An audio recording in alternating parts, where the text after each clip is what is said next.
che non risolviamo niente. Allora, no, non lo saprà. Se volevo sapere che stavo male la crisi, mi prego. Stavo non respiro.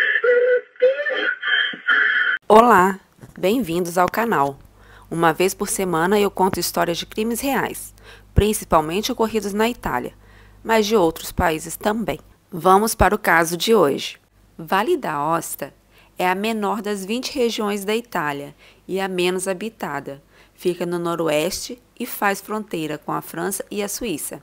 É inteiramente montanhosa, além do italiano, se fala francês também, como se pode ver pelos nomes das ruas. É muito frequentada pelos amantes de esqui, pois tem os picos mais altos da Europa, como o famoso Monte Bianco. No dia 30 de janeiro de 2002, às 8h28 da manhã, a central telefônica 118 do Vale d'Aosta recebeu uma ligação de Montreux, uma fração de Conhe, que é um dos 74 municípios de Vale d'Aosta. Do outro lado da linha, tinha uma mãe desesperada pedindo ajuda médica. Se tratava de Ana Maria Franzoni. Ela disse que encontrou seu filho Samuele, de 3 anos, vomitando sangue em sua cama. Antes de ligar para o 118, a mãe desesperada chamou sua médica, que também era sua vizinha, a doutora Ada Satrani.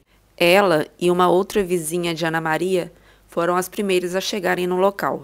A médica prestou os primeiros socorros à criança, limpando a ferida e aplicando uma injeção de cortisona.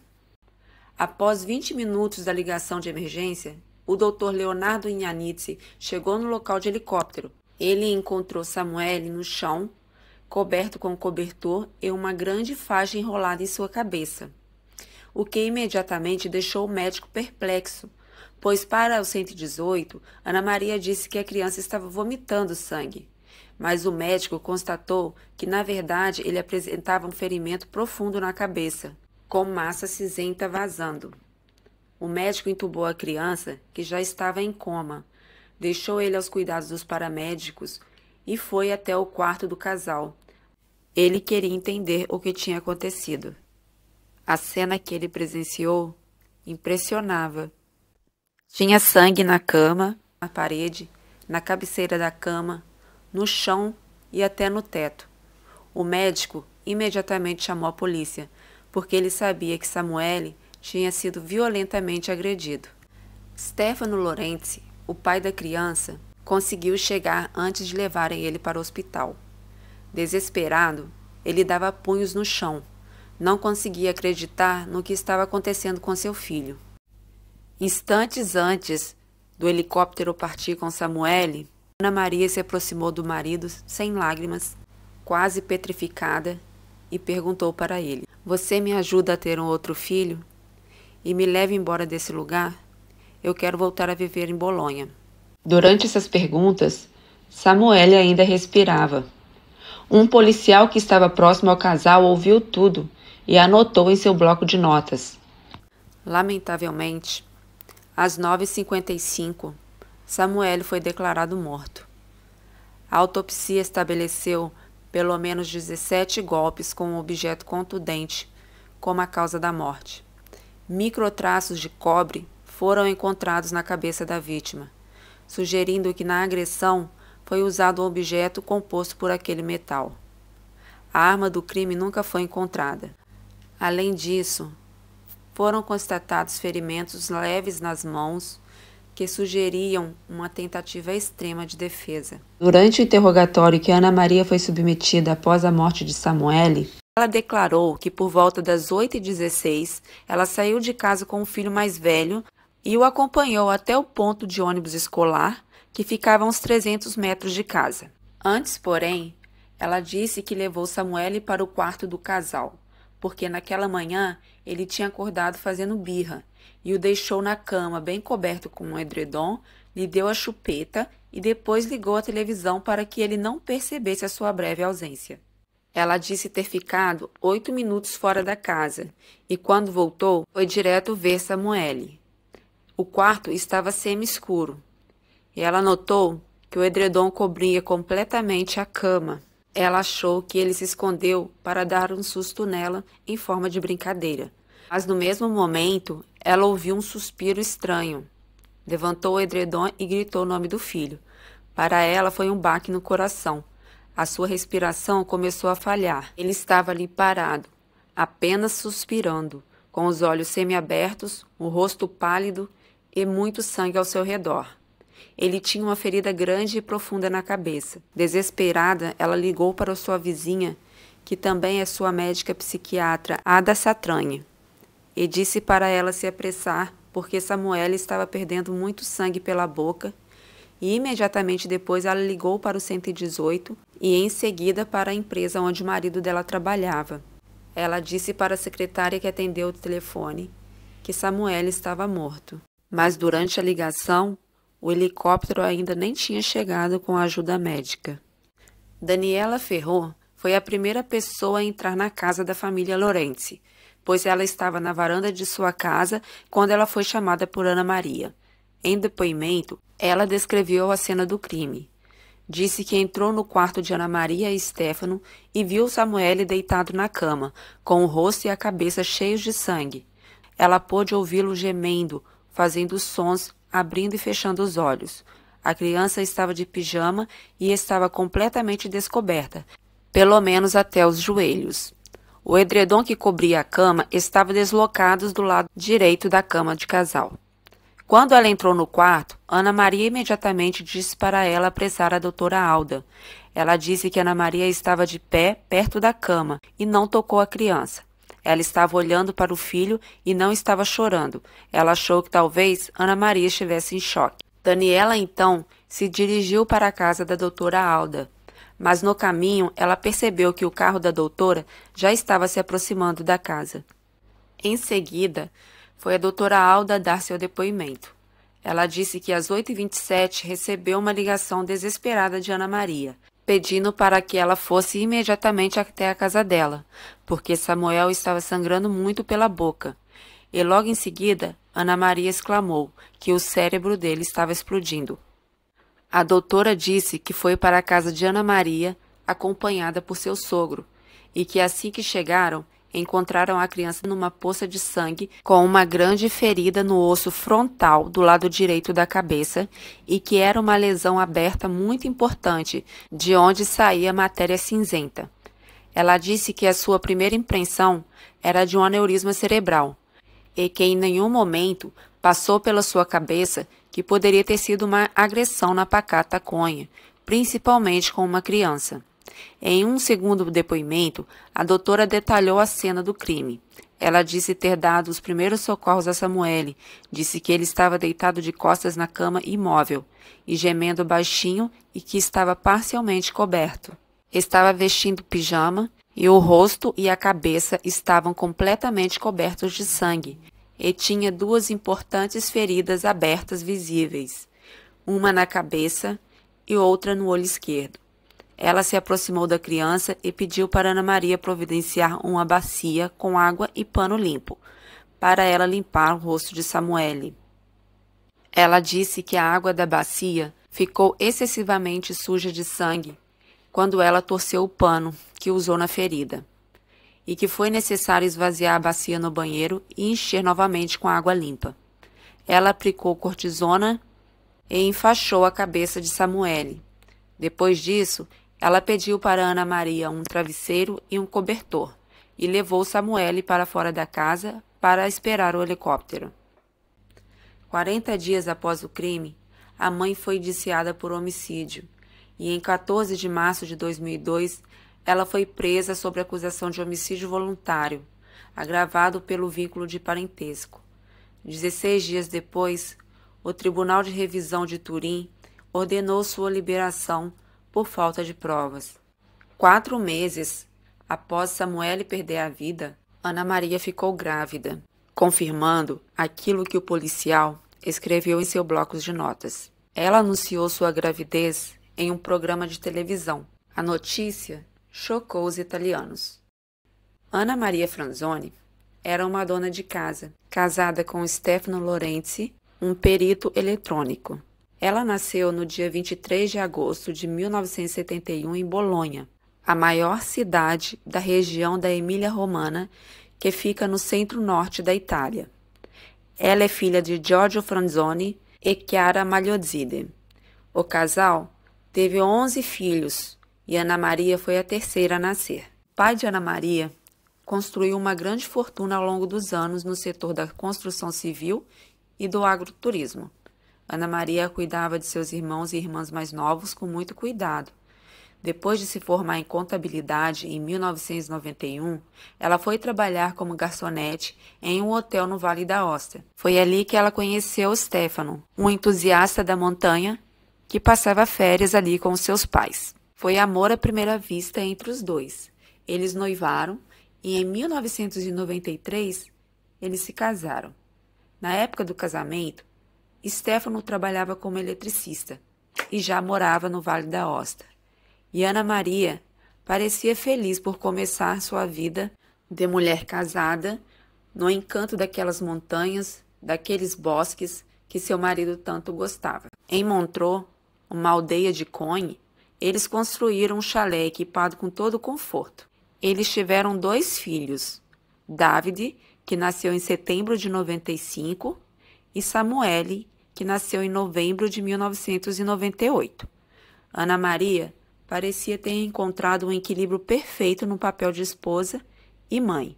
A casa estava sempre imaculada.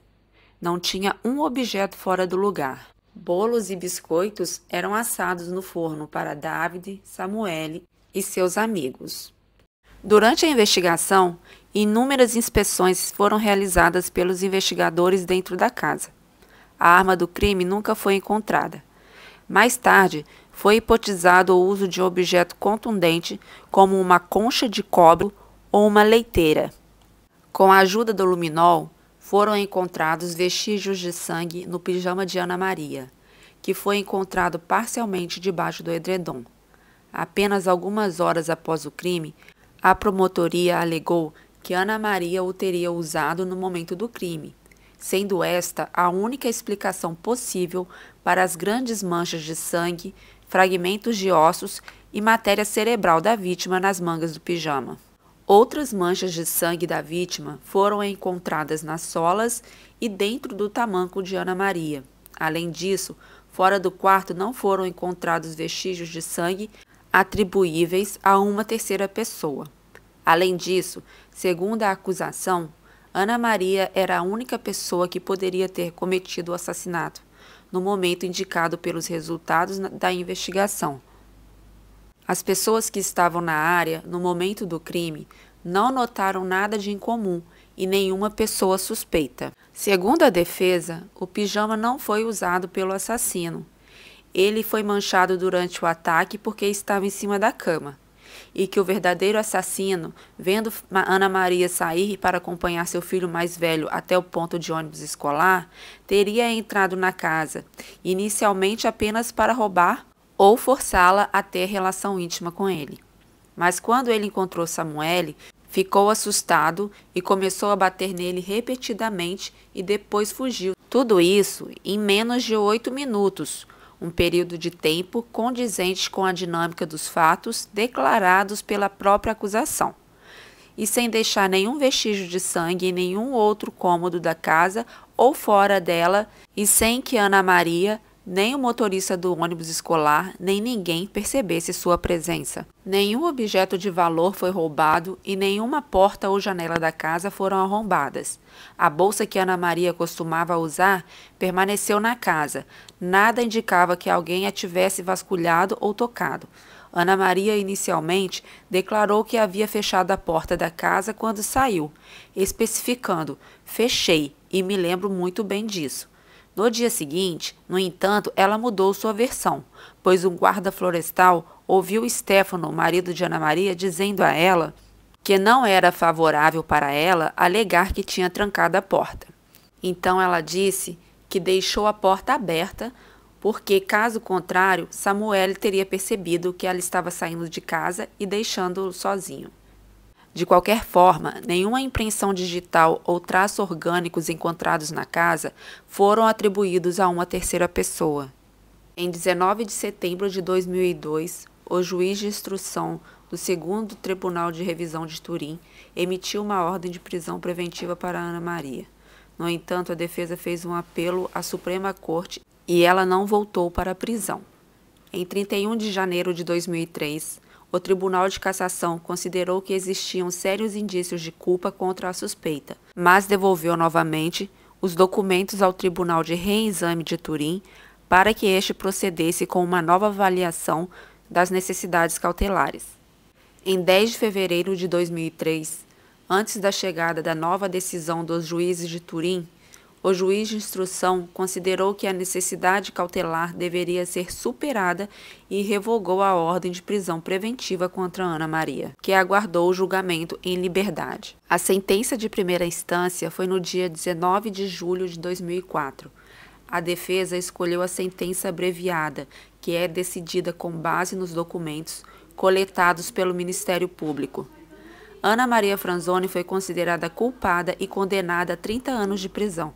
9 dias após a condenação, o advogado de Ana Maria e seus consultores realizaram uma inspeção no chalé e anunciaram que encontraram uma impressão digital assanguentada pertencente ao verdadeiro assassino. Havia sido encontrada no batente da porta do quarto, e eles teriam encontrado também vestígios de sangue de Samuele na garagem por onde o assassino teria fugido, saindo pelo portão basculhante.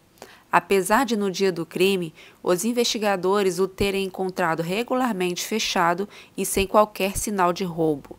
O advogado anexou ao dossiê uma denúncia que Ana Maria e seu marido fizeram contra Ulisses Guichardas, um guarda florestal de Conhe. Os dois acusaram o homem de ser o verdadeiro assassino de Samuele, atribuindo-lhe intenções de assédio e perseguição em relação a Ana Maria, mas nunca notadas por ninguém e nunca relatadas pela própria mulher aos investigadores, exceto no momento da apresentação da queixa.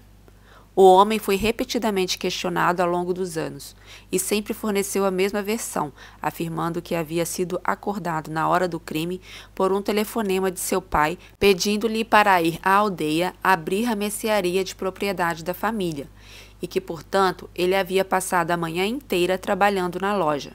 O álibi dele foi considerado confiável pelos investigadores. Após análises, descobriu-se que a impressão digital encontrada no batente da porta pertencia a um dos consultores do advogado de Ana Maria e que o dedo não estava sujo de sangue da vítima, mas sim com luminol, e que os supostos vestígios de sangue de Samuele na garagem não eram de sangue humano. Além disso, um telefonema interceptado em 6 de março de 2002, Ana Maria disse a um amigo durante uma conversa a frase "não sei o que aconteceu comigo" e imediatamente ela corrigiu para "não sei o que aconteceu com ele". Outras interceptações telefônicas e ambientais permitiram revelar como Ana Maria, seu marido e outros parentes discutiam como provocar alguns vizinhos para que eles confessassem o crime. Inclusive, o pai dela disse que seria mais fácil se um vizinho que eles estavam mirando não tivesse filhos.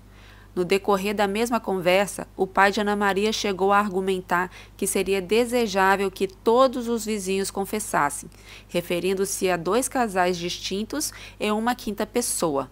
Em outra interceptação, o pai e o marido de Ana Maria discutiam sobre a hipótese de um martelo ser encontrado no quintal dos vizinhos, para enganar os investigadores ou, em qualquer caso, fazê-los acreditar que esta era a arma do crime, perdida pelo assassino durante a fuga.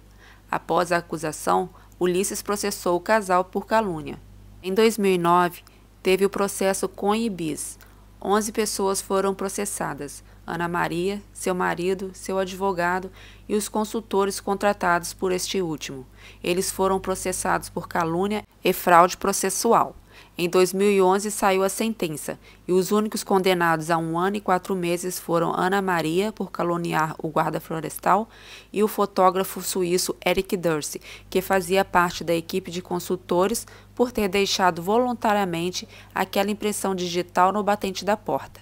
Mas em 2011, os crimes já tinham sido prescritos. Sendo assim, eles não tiveram que cumprir nenhum dia de pena por esses crimes. No dia 27 de abril de 2007, teve um processo de apelação. Novas testemunhas foram ouvidas e o laudo psiquiátrico foi refeito. A mãe de Samuele foi considerada culpada novamente, mas dessa vez ela foi reconhecida pelas circunstâncias atenuantes e a sentença de 30 anos foi reduzida para 16 anos. Em 26 de junho de 2014, após 6 anos de detenção, Ana Maria Franzoni foi libertada da prisão graças a um relatório psiquiátrico que excluía o risco de reincidência. Por algum tempo, ela já havia desfrutado do benefício de trabalhar fora, bem como de inúmeras autorizações de bônus que lhe permitiam deixar periodicamente a penitenciária para ficar com sua família. Desde setembro de 2018, Ana Maria é uma mulher definitivamente livre. Ela cumpriu menos de 11 anos de prisão entre regime fechado e prisão a domicílio. É verdade que as provas não eram contundentes, mas a possibilidade de uma terceira pessoa ter entrado naquele chalé e agredido ferozmente aquela pobre criança é difícil de acreditar. Se fosse nos Estados Unidos, eu acredito que as provas recolhidas já seriam suficientes para uma prisão perpétua. Mas aqui na Itália, a justiça é mais parecida com a justiça brasileira. Aqui até existe prisão perpétua, mas ninguém fica preso por mais de 30 anos. Após a prisão, Ana Maria voltou para a sua cidade natal. Ela continua casada com Stefano, que nunca duvidou de sua inocência. Eles trabalham e vivem em um agroturismo da família dela, junto com os 2 filhos, David, de 28 anos, e Joelle, de 20. O chalé de Cogne continua sendo de propriedade deles, onde a família costuma passar as festas de fim de ano. Agradeço muito a você que ficou até o final do vídeo. Gostaria muito de saber a sua opinião sobre o caso e não vá embora sem deixar um joinha. Até o próximo vídeo.